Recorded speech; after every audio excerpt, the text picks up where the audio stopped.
Hello, my dear friends and family. So today I'd like to I spent some time, and I think that, when I talk about there are no white people, there are no black people, one of that's the types of feedback I get is that you're glossing over racism. But now remember, I'm the anti-racist, so I'm the one that's really prepared to not be a racist myself and to make an effort to stop racism in the world. But today I thought would be really interesting is make a video about stop being racist. Okay, we got this. So this one is just about me and you, and can we just stop being racist? Okay, so not glossing over racism at all, actually going straight to it in your life and in my life, and can we stop being racist? So let's just have a look at this presentation. So here's the first thing I'd like to show you is, do you believe in race? So that's the question. Do you believe in race? Do you think that's a real thing, like a scientifically founded idea that there's these different races of the world? Like, for instance, the whites, the blacks, and the yellows or something? This presentation, we'll start with the myth of race. I think it's a myth. And the resulting racism, which of course is not a myth, and try to stop being a racist. So that's the idea. Now let's take a look at this beautiful, beautiful girl here. Wow. My God, wouldn't you like to marry her? Once she was of age, of course. Mongoloid, okay? A Mongoloid girl. But look at her. Would you have known that? Or would you think she was something like some sort of mix? So open up in your heart for a minute and think, what kind of mix would that girl be? Maybe some Thailand, Japanese mix or something. If you said that, you'd be wrong. But I'll just leave it at Mongoloid for now. Then you got the Caucasoid, right? So, okay, this is like typically what you'd expect. And I think in some other language here, they've grouped them into something like Nordic, Alpine, and Mediterranean. Of course, that would be like the Italian girl. Something like Northern and something like Alpine. It's an effort, to be a racist. It's an effort to say, hey, I got this. I can organize the people of the world in these races because I know who they are. I know the white people, let's say. I know the black people. Believe me, blacks are blacks. They're just black, black, black, black, black, right? Just like black. And the whites, I know those people. They're white, white, white. There's white privilege. There's black pride, right? I'm saying there's Black History Month, and there's white controlling everything or something like that, right? And the white, all that other stuff. Okay, so let's move on. Those are the whites. Then we got the blacks, right? This is Negroid. So there is your Negroid. And again, like I got this. I know who the Negroids are. Hey, that's a very attractive young man, but you know what? There's a lot of other ones, but they're all the blacks. Don't even try to take that away from me. So that's up to them and try to take that away from you, okay? But I know that my friends that identify as black, who are racists, of course, because they believe in race and grouping people in those races. I believe that is racist. I think you all know that much so far. But yeah, so when I tell them that, hey, you're not black, you're a person. Oh my God, you're glossing over slavery, you're glossing over racism. I'm just like you and me right now. Here, two people. You know what I'm saying? I'm like, hey, you're a person. You know what I'm saying? No, I'm black. Don't you say that. I say, no, I'm just a person. I'm not white. No, you're white. You're white. I could tell by everything. If you look closely at the skin or something, you know what I'm saying? Yeah, do that. Okay, but look closely at his skin because there's your black guy right there. Okay, now we're moving on. Now we're going to disassemble this. Okay, now we get into it. Negroid, the black people. Why? Even their skin tone varies. Look at these people. Do you know this one, the president? Do you know these people? Look at them. Beautiful eyes. Do you know this one? This one, you might know Tupac, right? So even their skin tone varies. Call them black people because, and this is a question, because of the history of slavery and racism? Okay, is that why that you would like to call these people the black people? Okay. But if you're not a racist, why would you call them black? I mean, if that's something from the heritage of racism, you don't want to deny the racism, you don't want to deny the heritage. But are you a racist? You know what I'm saying? Or warm heart. Warm heart is always the real antidote. We're not going to get into that today. That's the much deeper subject.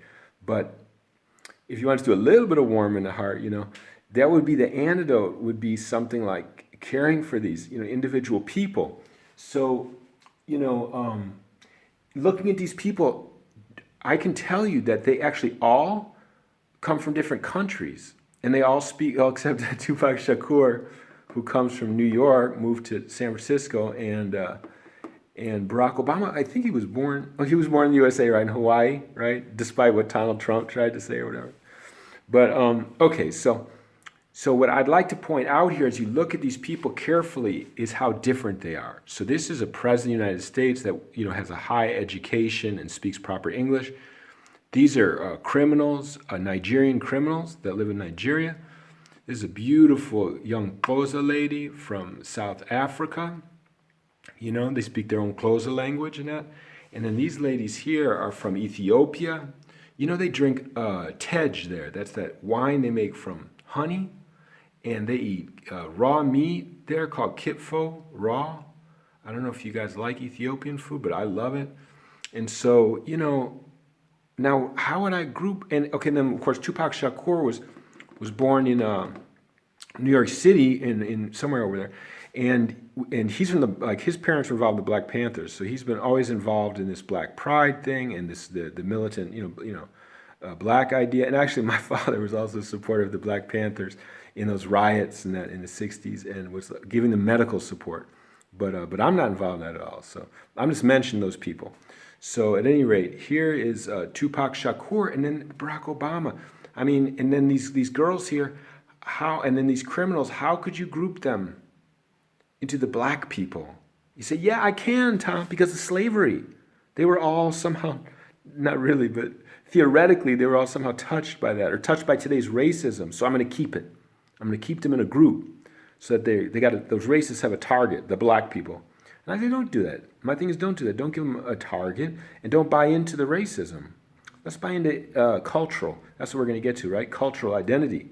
And that's what's interesting. This guy here, he likes that old school soul music, I think. He loves it with his wife, right? And I know he likes Harold's Fried Chicken. But he probably, that's a lot of publics in public. He's probably listens to Mozart, Beethoven, and Bach, and he's into all that as well.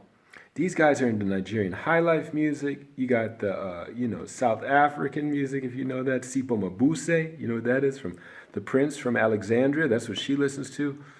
And then the Ethiopian, they speak Amharic. They got a whole other world over there, that they're dealing with. So I want to say these are really different people. How could I call them the blacks? What? Because their skin tone? But even their skin tone is different. And why would I even go to skin tone so much when I'm thinking about a person? Not because racism doesn't exist, because I'm not a racist. See what I'm saying? Are you a racist? Do you prefer to say no?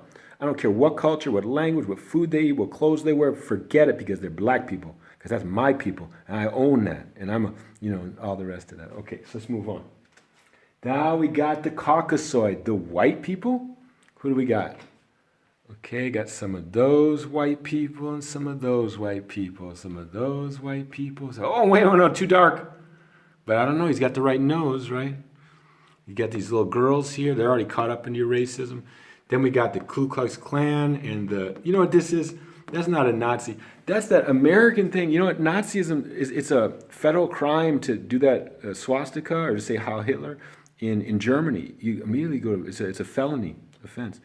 But in the USA, they allow it. So somehow the USA is the center of that stuff. I used to live in the countryside in Oregon. My neighbor had it on his neck, a swastika. And he had Mein Kampf in these people are into that stuff. Those are racist, but they're no more racist than those people over on 79th Street in Southside Chicago, Chirac, who are, completely, want to kill the white people and whatnot. Okay, so then they got those, they got these. I would just beg you to consider that maybe these aren't all anything really of a group, because they all speak different languages. These are all from different countries, and they eat different food. They have different histories. I wouldn't say they all have some kind of privilege at all, especially the people that end up with this kind of thing in the South, in the USA. or in the countryside in the USA, those people are totally unprivileged. I know mom and pop on meth, what's that called, crystal methylene or something like that. And then the beer drinking starts at 11 a.m. There's no privilege there, and there's usually not much education and all that. So, by the way, my culture, we're going to move on to talk about culture. My culture is the enfranchised liberals, basically. I'm not really on that liberal thing, but that's where I come from. So we speak proper English, and that's how we get the job. Okay, and that's how we get the health insurance. So if you're somebody who is systemically disenfranchised, please keep in mind the first thing you're going to have to do to get a job from those liberals who do control, of all skin tones, who do control Chicago, for example, in New York and all the big cities in the USA, control the businesses, you have to speak proper English. And that's not selling out, and that's not giving up it's giving up a bit of your culture, but it's how you get the money. So just keep that in mind. That's the thing that liberals will never tell you. They'll never say that you need to speak proper English to get a job here or to get accepted in university and stuff like that. They won't tell you that. It's really horrible because it's politically incorrect. They're playing some games there. But let's move on. So then, what we set up here, so the white people, but they share nothing in common, not money, language, food, religion. They're all quite different. So let's not call them the white people. Let's think of other names for them. The Mongoloids, oh my God, this group is so heterogeneous, and they don't even get a color name. Why don't they get called like the yellow people or something? They don't even get a name like that. Somehow they escape that racism. Look at this girl here. My God, how light is her skin and blonde hair, this one too. But they're not the whites, the Caucasoid, they're the Mongoloid. We got them look like this over there in that part of the world, on those islands around Australia. New Guinea, probably, that's Papua New Guinea. And this girl here, I think she's from, maybe these two here are from China or something. So totally different languages. This is, of course, Mongolia. Completely different cultures, clothing, but somehow they're grouped, into this thing. And that's not the end of the world to group them. And if you think that you want to do some genetic analysis, that's a very real area of study. But they don't share anything in common as people. You know what I'm saying? That these Chinese, Koreans, Mongolians, Papua New Guinea, they're really different, okay? And to say that they're all the yellows, it was just, or the Mongoloids, it's really, it's of limited value, let's say, and it's of limited interest. So the antidote, here, okay, I'm going to read this first. So the antidote is open cultural conflict and discussion. Okay, so I'm going to say what my culture is, and we're going to shift it. There's a lot of anger in there when people conflict, when those people are talking in the movie theater, or somebody raped your sister, or some of things. Real anger comes in there, and because there's a lot of violence, especially in Chicago, right? Chirac, you know what I'm saying? 3,000 people a year shot, 800 of those people died. This is insane. This is whack. It's a way into the Civil War kind of situation. Because it's gotten so bad, because of the lack of that conversation, because of the liberals who control those cities. What they do is give you the projects for the disenfranchised people of many different skin tones, by the way. Starting to put aside the racism, okay? If you can do that, I'm going to bring you over to a different thing. So with the food stamps and affirmative action and all that stuff, you don't even need to speak proper English, right? You just need affirmative action. And it didn't work. And you didn't get the money. You didn't get the health insurance. You didn't get the enfranchisement. Didn't get the sense that, okay, I can buy all my things. I got all this money in my pockets, right? Hundreds. Those people walk around with hundreds of dollars in their pocket. I know how the disenfranchised people feel. You'd be lucky if you have $10, and if you could pay the rent that month. Yeah, I know how that feels. I actually lived in that situation. Believe it or not. Okay. So, what do we got here? Antidote. I'll just read it first. So, antidote is the open cultural conflict and discussion. That's why I like Donald J. Trump, okay? He's not a special person or anything like that. But just because he's being forthright, we can get an honest, open discussion. I don't care what your position is, but the first thing is an honest, open discussion. No more of this political correct stuff. You got to say, what do you want? How do you feel? Your feelings, particularly the liberals. Because the disenfranchised people talk much easier. I think the liberals are just so passive aggressive, right? You know what I'm saying? Okay. So, in this, the example given is the Chicago liberals. I'm going to say an example of Chicago liberals against the aggressive inner city, systemically disenfranchised people of Chicago. Okay? So this anger fuels that racism. My feeling is if the anger and resentment can be expressed openly, the need for racism goes away. In that city environment, at least, the urban racism in the USA, and actually in the country too. It does. Racism is a way to hide the individual that we're afraid of. Okay, so who are we afraid of? Well, let's take a look. We're definitely afraid of this. Let me spin it around. Okay, look at that. These are some Chicago guys, gangsters. They were indicted in some federal indictment. Now, what's your race analysis on this one here? Hard. Got that white man's nose, huh? Got some blackishness in that hair. See that? That's a racist. That's racist. Okay. The non-racist thing. Okay. What's your language? He does not speak proper English. You too. Look at that. They got tattoos all over him. That's part of their culture. He got tattoos on his face. My God, he'll never get a job anywhere. Well, of course, Mike Tyson, yeah, he got some good jobs, right? But that's an exception. He got jobs through boxing. He was aggressive, and he said that he's a real criminal background. He don't have money, go steal things. So he does not bought into that, and his childhood did not buy into that idea of just need to be good, speak good English, and everything happens for you. You'll get it. Now he has that, okay? And God bless Michael Tyson. I'm a fan of Michael Tyson. Now, at least, he seems like he's funny, really funny.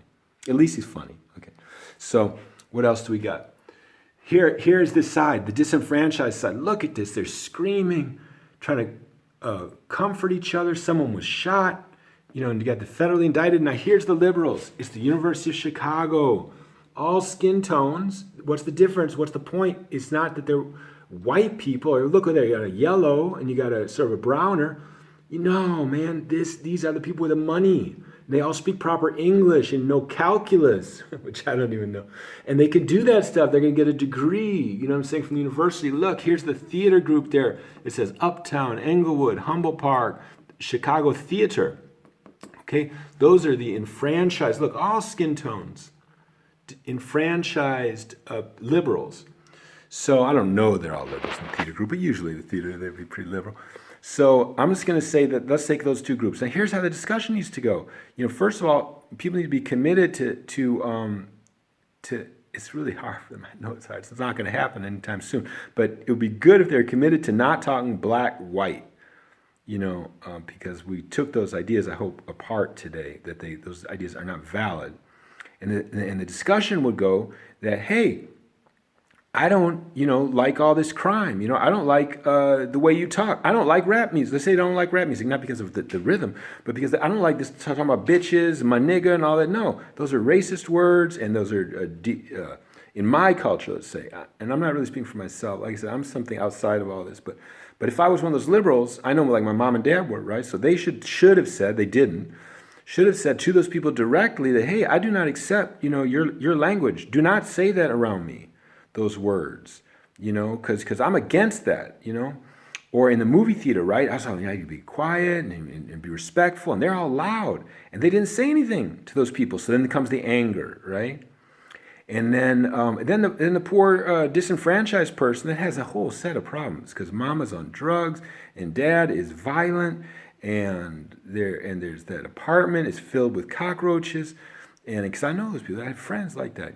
I'd sleep over in their houses, and I know how they lived, and of all skin tones. You know what I'm saying? Really disenfranchised and violent, and it's kind of whacked. And then the children are being taught all the time: "It's not your country. It's the white man's country." That's racism. It's a white man's country, and all this stuff. Oh my God, Barack Obama's president, but no. It's the white man's country, and just teaching them to feel isolated, to feel angry. So, at any rate, the discussion would be, to confront that. It's going to be hard because those people often have guns and knives and stuff, but you got to do that. And maybe, how about also something like, and by the way, the liberal could say, if they're not a racist, which most of them want at least not to be racist, say, hey, if you stop that talking, if you dress the way we dress, not these hip-hop clothes, right, but if you dress in something like a polo shirt or something like that, then an Oxford button-down collar polo shirt, then we will, let you come for the job interview. You know what I'm saying? And then you can make this real money. You know what I'm saying? It's a whole different kind of money. Not this like $10 money, but like $35,000 a year with 2 weeks paid vacation, paid lunchtime, health insurance. See, I didn't have that all my life. So when I got that finally, I was like 30 years old, I was like, my God, how the other half lived. This is insane. It's like being in a club. So I would ask the club owners, the liberals, to please be, forthright in that discussion. And when those people come and they don't speak proper English, tell them the first thing you got to do is learn the language of the land. Language of the people with the money in the land. Yeah, so that they could become enfranchised. And then to try to do some outreach, it's going to be hard. It's going to take a long time because those people are so politically correct and so unable. But to actually go to those schools where they don't even speak correctly, the teachers don't even speak, because I know those schools, because I've been in those schools in the south side of Chicago. And the teachers do not speak correctly. They don't even pronounce the words correctly in math and science, wherever they're teaching. So you'd have to really get involved there and get ethnocentric and say, hey, this is the liberals' culture. It's the liberals' city. Here's our language. You guys are going to have to do this, or just tell them, or you're going to be disenfranchised and you're going to be angry. And it's not something like white privilege. It's something like privilege of the ruling group, which is not white. It's of all skin tones. And just forget it, because it's not that racism thing. It's a cultural thing. It's very, very powerful, but it's a cultural discussion. So I hope that you're able to find that discussion somewhere in your lives to bring peace to this world. Because once you open up that discussion, it levels the playing field. No more passive aggressive. And then the same thing for the people who call themselves black. You are a person. Slavery is a reality. Racism is a reality. But it's up to you to stop being a racist and to look at people individually, have a warm heart, and to get your job. Get your job. Get enfranchised. It is your country. You know what I'm saying? There is no slavery now. It is your country. And believe me, Barack Obama was president of the United States. And you can be too. And there's a lot of senators and Congress. But even more important, there's a lot of business owners and stuff like that of all skin tones. You know what I'm saying? It's really not a skin tone thing, but listen to the ones that have it and that are a little bit darker, like me, or even darker. That those ones that have that money, you'll see they speak properly. They conjugate the verbs properly. You know what? I took a GED, right? I dropped out of high school, took a GED test, and one of the tests, the options were like, I ask you a question or I ask you the question. So parents out there who are involved in that other language, that inner city language, do not talk to your kids with it. I ask you.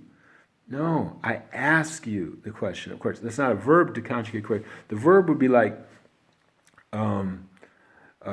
ain't, right? Don't use that ain't. I can't believe Biden said that. Did you hear that? He said, if you have to think about who to vote for, Trump or Biden, then you ain't black. He's just saying that. He's saying that this people, first of all, it's racism because to call those people black, because again, we went over that, right? He's talking about a culture, a real culture, but he's identifying them by their skin tone, which is totally racist. And then to say ain't is associated with that culture, believe me, you don't want that culture, okay? You want to be the I am not, black, because that's the correct language to get the job, because you need money to feed your children that you love and to have your summer vacation. Come over here to Austria where I am on your vacation. I'm saying enjoy this world. It's yours, you know what I'm saying? Okay, that's all. Wish you love and peace and good feelings.